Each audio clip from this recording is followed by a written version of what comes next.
playoff tiers moving into week 3 of the college football season. Full transparency, I'm not married to that name. Tried to think of something more clever, couldn't find one. Maybe we'll circle back next week. It'll have a different label on the graphic. If you have a better idea for a name for this segment than just playoff tiers, by all means, we'd love to hear it. So hit me up on the socials at JD Pickell on Twitter and on Instagram.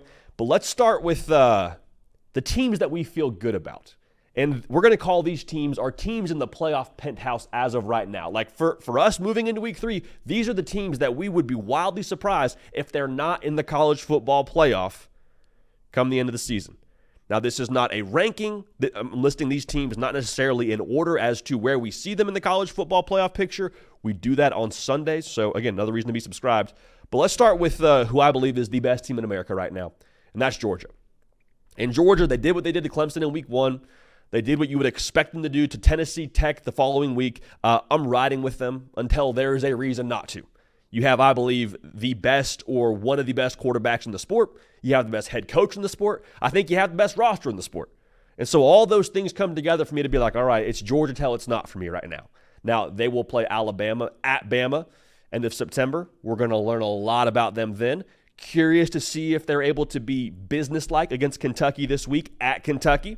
Kentucky now is, at times, been an issue for different Georgia teams over the course of the last couple of years. Wasn't the case last year in Athens, but we'll see what happens there. Here's what I will say about Georgia. Right now, I think they're keeping it very vanilla, very basic, kind of taking in the data of their opponent and then reacting from there. We're going to get to October and November, and we're going to get into some more, not meaningful football, but it's going to start to become kind of, playoff hunt time towards the end of the year. We're going to see Georgia start to play, I think, their best football then. I think we're going to see Georgia start to dictate terms to the opposition. So Georgia, for me, again, this is not in order, but I think they're the best team in college football, and I'm putting them in the playoff penthouse until something wildly drastic happens or we have reason to not put them in the playoff penthouse. Ohio State, if you were to push back and say, JD, I think Ohio State's the best team in America, I wouldn't have a lot to push back against you with. Like, honestly, for them, if you're Ohio State, like full speed ahead, you do not apologize for handling business the way you've handled business and who you've played against to this point in the year. Something to maybe take note of if you're an Ohio State fan. You already knew this going into the year, but having that 1-2 punch in the backfield now of Travion Henderson and Quinshon Judkins, it always looked nice on paper, but to see it against Western Michigan and to see those dudes combine for 4 touchdowns, I'm just saying, college football, as we expand the playoff, it's becoming more and more of a depth game. To have 2 RB1s in your backfield, to go with a quarterback in Will Howard who can also add some versatility into the run game, with an OC and Chip Kelly who's like, hey, run the darn ball. They're going to be in good shape. So Ohio State, love where they're at. They're absolutely in the playoff penthouse. Now, Texas, they were in the playoff penthouse last week, and they are just kicking their feet up on the ottoman this week with what they did to Michigan. They went to Ann Arbor, and they left 0 doubt. Like, it was remember the Titans style. Run it up. Leave no doubt. That was what they did. And I think we always knew, and I said this yesterday, we always knew, like, Texas, they could play the scoreboard game with you. They could trade scores. If it was first to 40 or 50, like, all right, let's roll. We feel good about our quarterback. But coming out of that game where you bullied the bully in college football last year, yeah, they lost some pieces, but to bully them the way they bullied them and to hold them to 80-ish yards rushing, that says a lot about where Texas is right now. Because that was one of the things that I wanted to see going into that game was, okay, we feel good about Texas as a roster, but like, what's the push like when we watch that broadcast? Is it Michigan kind of pushing those white jerseys back of Texas? Y'all, it was stalemate after stalemate after stalemate. And then even, a little bit later in the game, it felt like Texas was getting the better push against Michigan. So all that's to say here is Michigan, say what you want about what they lost. They still have a ton of NFL draft picks, I believe, on that defense, at least 3 that are going to go in the first 3 rounds. And I'll say this too, 2 of those are on the defensive line. So Texas, they're for real. They're definitely a college football playoff caliber team. I'll take it a step further. They're a national title caliber team after that game against Michigan. Now for Ole Miss, kind of the same thing was said about Ohio State. You don't apologize for handling business the way that you're supposed to handle business. Through 2 games of the season, Ole Miss has a score against their opponents of 128-3. Yeah, that's pretty good. Bonita fish are, in fact, big. And people are saying, well, look at their competition. I'm not sure about Ole Miss just yet. Here's what I would also say. Penn State didn't handle business the way you want them to handle business against Bowling Green. Now, Bowling Green might be better than, a Furman, but still, it could have been worse. Notre Dame, they were in the playoff penthouse last week. They dropped out of there after losing to NIU, inferior competition. So all I'm going to say here is for Ole Miss, so far, so good. They're in the playoff penthouse until we have reason to kick them out. Miami, I can't figure out who they're going to lose to. Like, I understand that the game Friday night against Virginia Tech maybe makes you a little bit nervous, but like that Florida State game you feel a lot better about. Florida, I thought, was the toughest test for them game one in the swamp, and felt like they were just clocking in, clocking out of an 8-5. It was so casual. Cam Ward playing quarterback for them is the differentiating factor. That roster, we've said it a lot now. This is the roster you signed up for when you hired Mario Cristobal to be your head coach in Coral Gables. Miami's a machine. They're in the playoff penthouse, and I feel pretty confident saying they're going to win the ACC. As we sit here right now heading into week 3, famous last words. Now, I still have Alabama in the playoff penthouse. And some of y'all are going to push back and say, well, JD, like the USF game, man, like you can't look that way for 3 quarters and then turn it on in the 4th quarter. It's like, one, the offensive line was not what they're going to be, fingers crossed, the rest of the season, based on what they didn't have available to them. Caden Proctor did not play in that game. Also, remember this last year, Jalen Moto didn't play in this game a season ago, and they struggled with USF as well. The thing that I was impressed by from Alabama, there was no panic. There was no hyperventilation. I said it during our Sunday reaction video series. Alabama in that 4th quarter handled being in that situation with USF at home like adults. There was, okay, well, what works? What are we comfortable with? Let's go to that. Let's turn it on. And I was talking, to Andy Staples before we got on the air here. I'm not so sure that Alabama doesn't have a lot more under the hood in that Kalen DeBoer offense that they're maybe going to unleash a little bit more here as we get further and further into the season, starting with Georgia coming to town a little bit later in September. Curious to see how they handle business and bounce back from this when they go play Wisconsin in Camp Randall. Because we've seen this from Saban teams too. When Saban was there, you would have Alabama have a slow game, a sluggish game, and then they would go out and play their best football the following weeks. Is that the same deal with Kalen DeBoer? We'll find out, but I feel good about Bama right now. Not worried about the USF game. Last team I'll put in here in the playoff penthouse, I got Utah. And the Cam Rising hand thing, the injury makes you a little bit nervous for a split second. Sounds like he's going to be more than fine. As long as he's playing quarterback for them, as long as they have the defensive experience they have, as long as Kyle Whittingham's the head coach, all Cam Rising does as the starting quarterback at Utah is win conference title games. So they're still my pick in the Big 12. I think only one team gets in from the Big 12. But even with that being said, those are the teams I have right now in the playoff penthouse. College football sickos, we want y'all subscribed right here to the On3 YouTube channel. We want you locked in so we can move forward into the wonderful thing that is the college football season together as a sicko community. We appreciate y'all for being subscribed. Now let's take a trip out to Bubble Central. And if we're talking about the college football playoff as like an apartment building, and those are the teams in the penthouse, these are the teams I would say are in the lobby.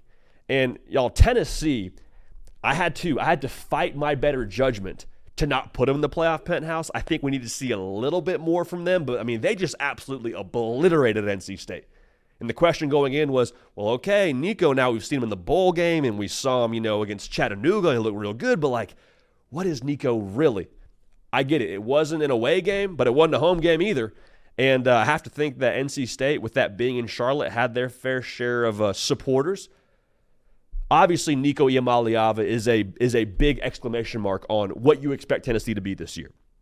And with him playing the way that he did, and I know he had the 2 picks, I'm not really too worried about that right now. I love the mobility. I love the quarterback design run game. I said it feels like they now have the volume cranked up on what the Josh Heupel offense can be out there in Knoxville. It's the defense. Like, if you have reason to be excited about Tennessee, what they've been so far in that front 7 led by James Pierce, y'all, they had 13 tackles for a loss against NC State.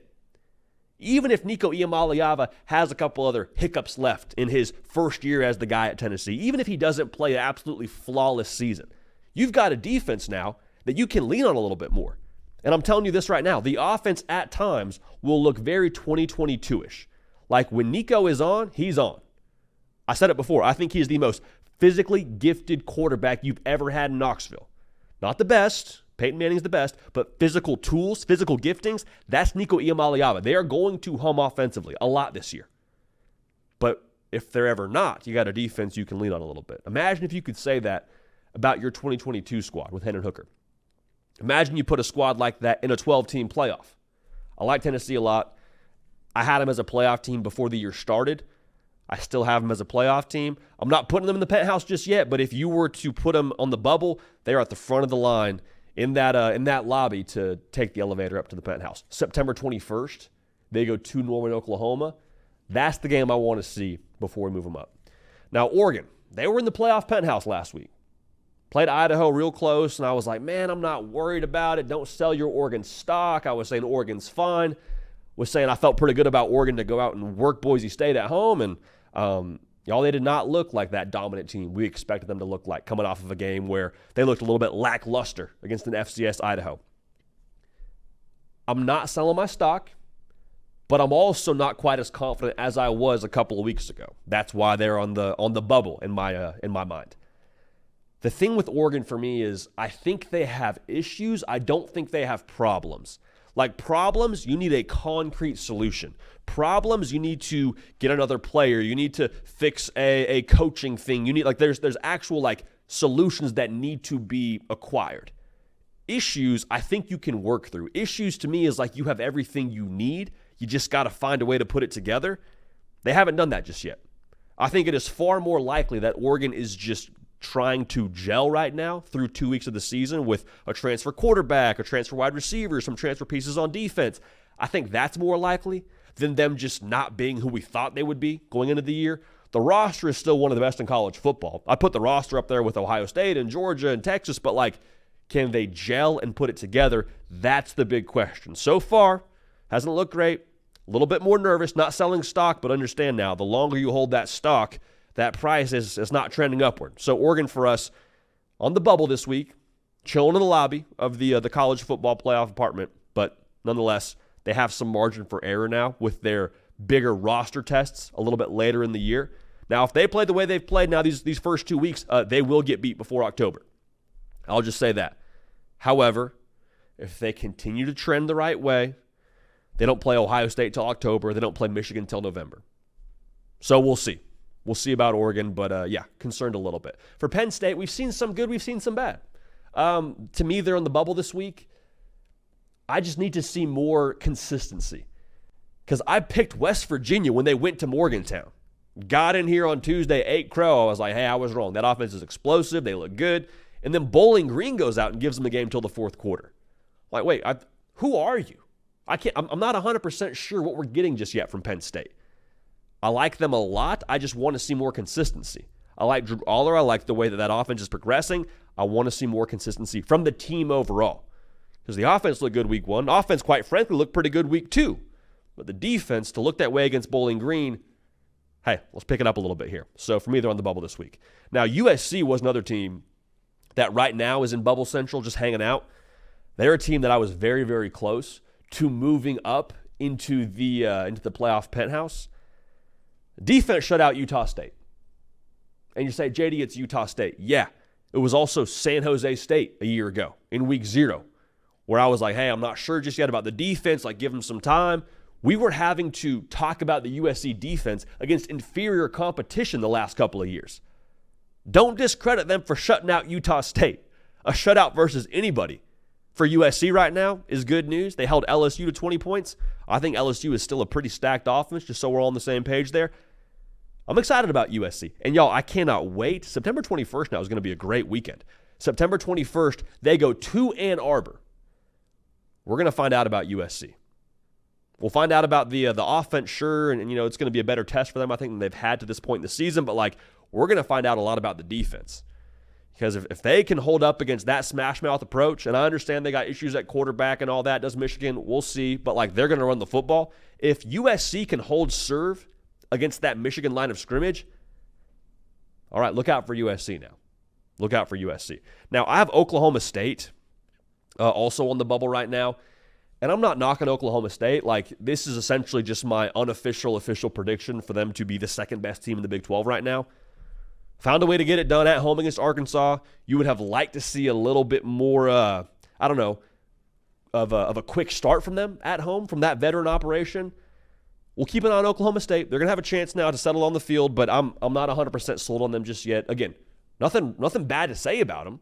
Found a way to get it done at home against a squirrely Arkansas operation, but even with that being said, to me, I don't think you'll see more than one Big 12 team in the college football playoff. That'll be the champion. To me, they're still the second best team as of right now.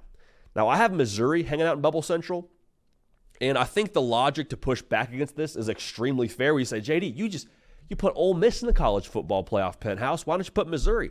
They're both handling business against inferior competition. I'll be honest, there's some preseason bias here for me with Mr. Drinkwitz and Mr. Brady Let Him Cook. I love those guys. They're some of my favorite individuals in college football. We talked to Luther Burden, and he's like, I want to win the Heisman. And I love so much that he had the gumption to say that during SEC Media Days. However, they lost a lot from last year's squad. They lost 40% production on defense. They lost their DC.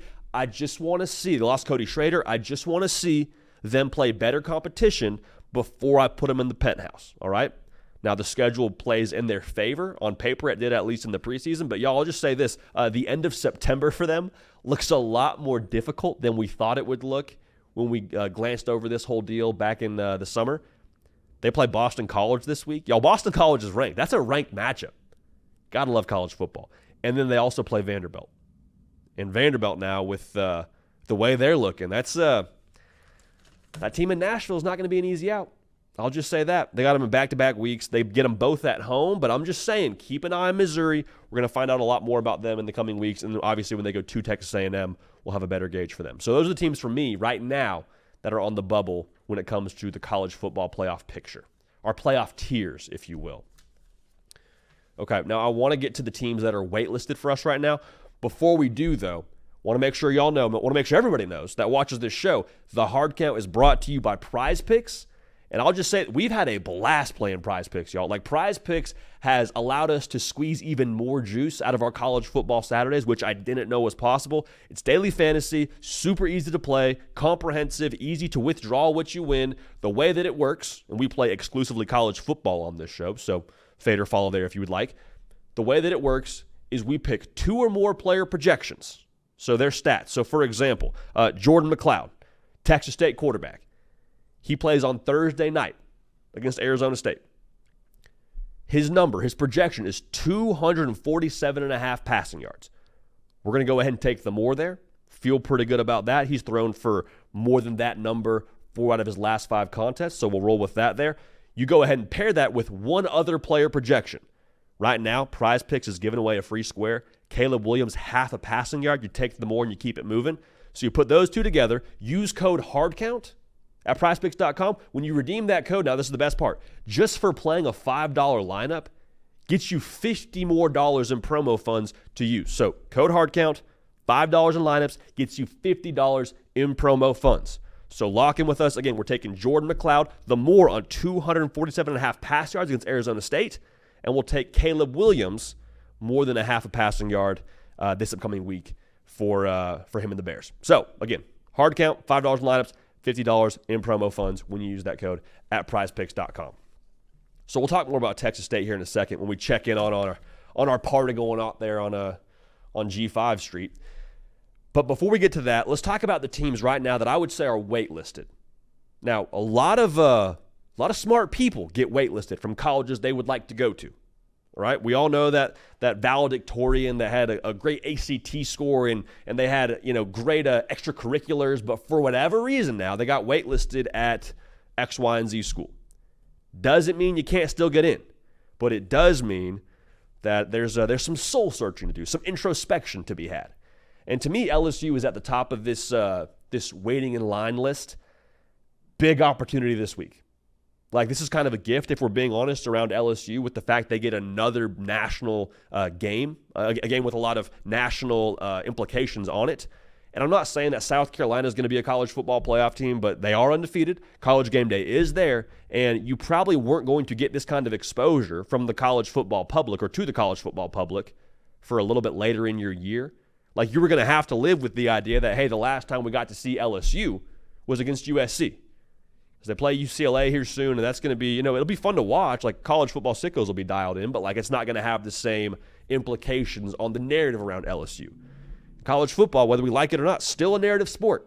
As long as there is a playoff selection committee, it is a narrative sport. So they have a chance, I think, to kind of improve that narrative a little bit.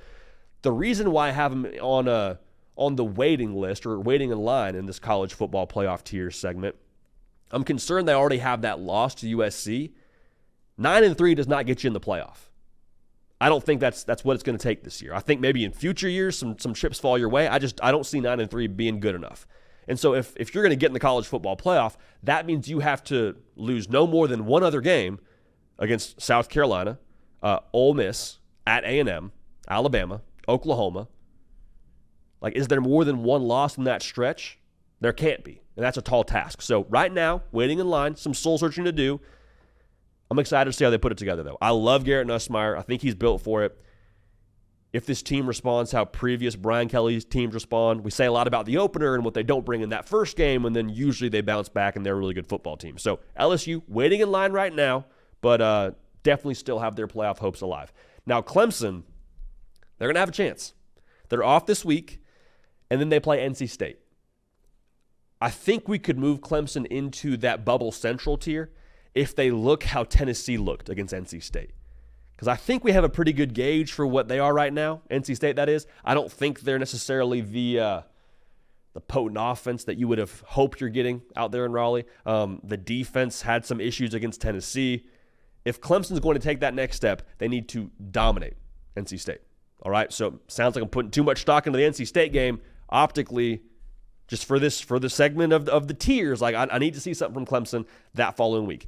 Was very encouraging to see them thwack App State. I thought App State would cover. I thought App State would give them a game. That did not happen. Neither of those happened. And one of y'all sent me a Venmo request for that. Not accepting that, but I do appreciate the passion behind that gesture. Kansas State. No knock on Kansas State, but to me, they're the third best team right now in the Big 12. They didn't look awesome against Tulane. I cannot wait, though, for this Friday night game against Arizona. That's going to be a lot of fun. You're going to learn a lot about Kansas State. Probably learn a lot about Arizona.